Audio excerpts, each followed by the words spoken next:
একদমই বাসায় টাইম দিত না। এক মাস ধরে তোকে বয়কট করছে, অন্তত তুই বাসার মানুষকে দিচ্ছিস। মানুষ হিসাবে খুবই ভালো। হাজবেন্ড ওয়াইফের সম্পর্কটা তো একটা পবিত্র সম্পর্ক। অনেক মেয়েরা আমাকে আম্মু বলছে, কিন্তু কেউ থাকে নাই। আমি সারা জীবন আপনাকে আন্টি বলে ডাকবো, মা ডাকবো না।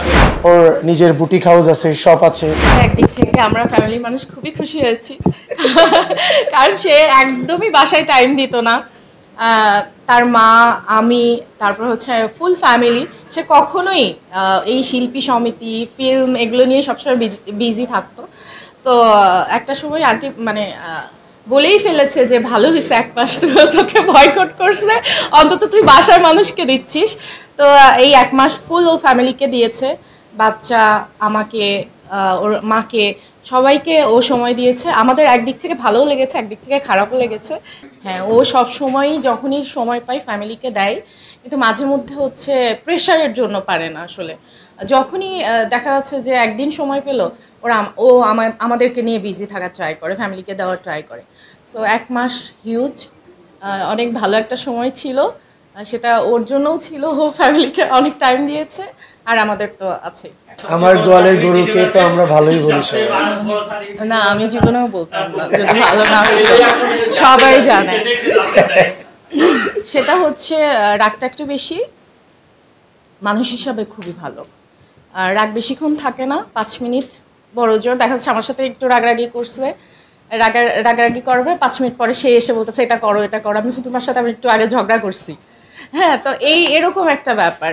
সো তার মন মানসিকতা খুবই ভালো। আর হাজব্যান্ড হিসাবে তাকে তো আমি 14 বছর ধরে দেখছি।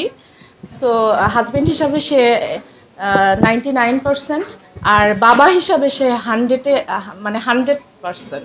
সেই ভাঙায়, আমি ভাঙাই।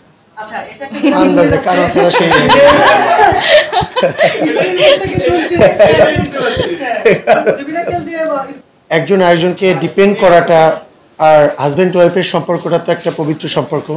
সেখানে বিশ্বাসটা অনেক বেশি ইম্পর্টেন্ট। সো আমাদের ভিতরে যখন একটা হাজব্যান্ড ওয়াইফের ভিতরে যখন বিশ্বাসটা বেশি থাকবে, তখন বন্ডিংটা অটোমেটিক্যালি বেশি হবে। সো সেক্ষেত্রে আমাদের বন্ডিংটা অনেক বেশি ভালো। আর প্রতিটা ফ্যামিলিতেই যখন একজন ওয়াইফ যখন সেই সংসারের মেয়ে হয়ে যায় বা ছেলের মায়ের কাছে মেয়ে হয়ে যায়, তখন সেই সংসারটা খুব স্মুথলি চলে।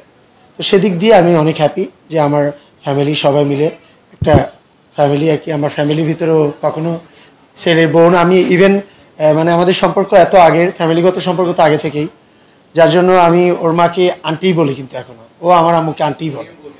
হ্যাঁ, সো মানে মেয়ে সংসারের মানে ওই মেয়েই হয়ে আছে, আমি সংসারে ছেলে হয়ে আছি। ওটারও কিন্তু একটা রিজন আছে কেন আন্টি বলি।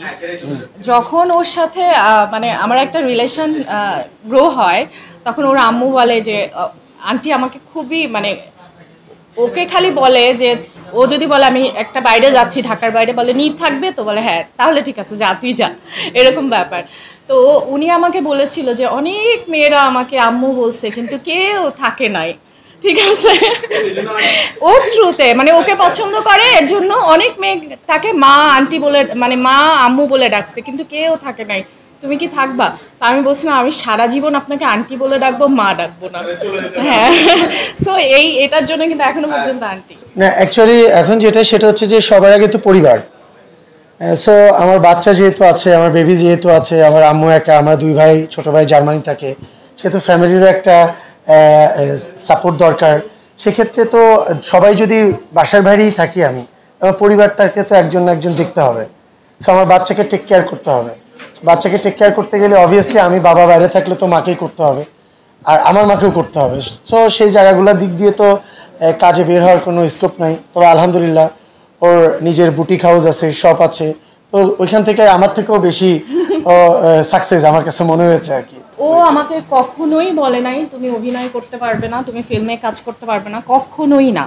আমাকে বলছে তোমার ইচ্ছা, ভালো কাজ হলে তুমি করবা।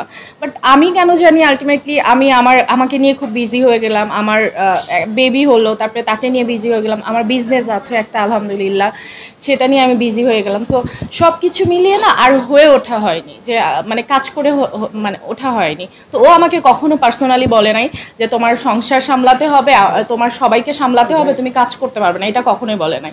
সে বলছে হ্যাঁ তুমি কাজ করো, ভালো কাজ পেলে তুমি করো।